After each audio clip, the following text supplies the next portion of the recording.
Hi అండి, అందరికీ నమస్కారం. Welcome back to Sneha tech TV.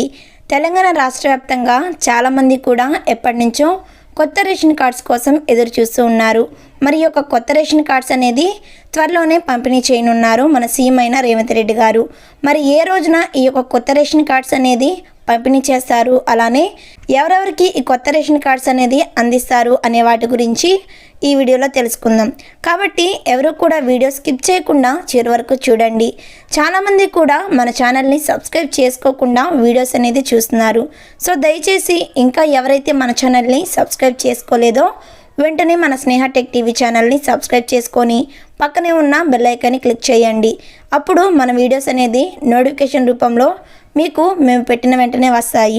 ఇక మనం లేట్ చేయకుండా వీడియోలోకి వచ్చినట్లయితే, రేషన్ కార్డ్ చాలా వాటికి కావాలి. ప్రభుత్వాలు సాధారణంగా రెగ్యులర్గానే అర్హత కలిగిన వారికి రేషన్ కార్డులు అనేది అందిస్తూ ఉంటాయి. అయితే తెలంగాణలో మాత్రం ఇందుకు భిన్నంగా ఉంది. రేషన్ కార్డులు జారీ జరిగి చాలా ఏళ్ళు అవుతుంది. దీంతో చాలామంది వీటి కోసం ఎంతగానో ఎదురు చూస్తూ ఉన్నారు. కాంగ్రెస్ ప్రభుత్వం ఇటీవలనే కొత్త రేషన్ కార్డులకు సంబంధించి కీలక ప్రకటన చేసింది. సంక్రాంతి పండుగ తర్వాత రేషన్ కార్డుల జారీ ప్రక్రియను ప్రారంభిస్తామని వెల్లడించింది. అంటే సంక్రాంతి తర్వాత కొత్త రేషన్ కార్డులు అనేది లభించనున్నాయి. ఈ క్రమంలో రేషన్ కార్డుల కోసం అప్లై చేసుకున్న వారు ఒక విషయాన్ని గుర్తుంచుకోవాలి. గ్రేటర్ హైదరాబాద్లో కూడా చాలామంది కొత్త రేషన్ కార్డుల కోసం అప్లై చేసుకున్నారు. అయితే దరఖాస్తులు చేసుకున్న ప్రతి ఒక్కరికి కార్డు అనేది రాకపోవచ్చు. అర్హత కలిగిన వారికి ఖచ్చితంగా కొత్త రేషన్ కార్డు లభిస్తుంది. గ్రేటర్ పరిధిలోని 3 జిల్లాల్లో దాదాపు కొత్త రేషన్ కార్డులకు సంబంధించి 4.5 లక్షల అప్లికేషన్లు పెండింగ్లో ఉన్నట్లు తెలుస్తుంది. అంటే ఏ స్థాయిలో కొత్త రేషన్ కార్డుల కోసం దరఖాస్తులు చేసుకున్నారో మీరే అర్థం చేసుకోవచ్చు.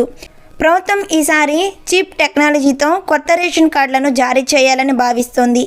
అంటే కార్డులోని చిప్లో కుటుంబ సభ్యుల వివరాలు అందుబాటులో ఉండనున్నాయి. అయితే కార్డుల జారీ తర్వాతనే అవి ఎలా ఉంటాయో చూడాలి. కార్డుల జారీ తర్వాత ఎవరికైతే కొత్త రేషన్ కార్డు రాలేదో వాటికి మళ్ళీ దరఖాస్తు చేసుకునే అవకాశం కూడా ఉంటుందో లేదో తెలియాల్సి ఉంది.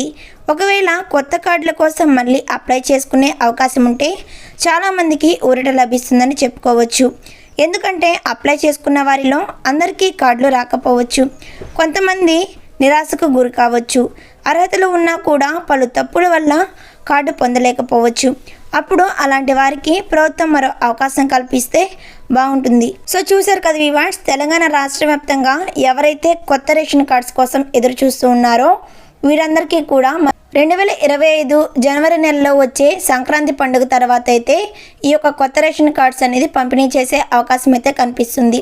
మరి ఇలాంటి ఇన్ఫర్మేషన్ వీడియోస్ కోసం వెంటనే మన స్నేహ టెక్ టీవీ ఛానల్ని సబ్స్క్రైబ్ చేసుకోండి. వీడియో నచ్చితే తప్పకుండా లైక్ చేయండి. అలానే ఈ వీడియోని మీ మిత్రులకు షేర్ చేయండి. Thanks for watching.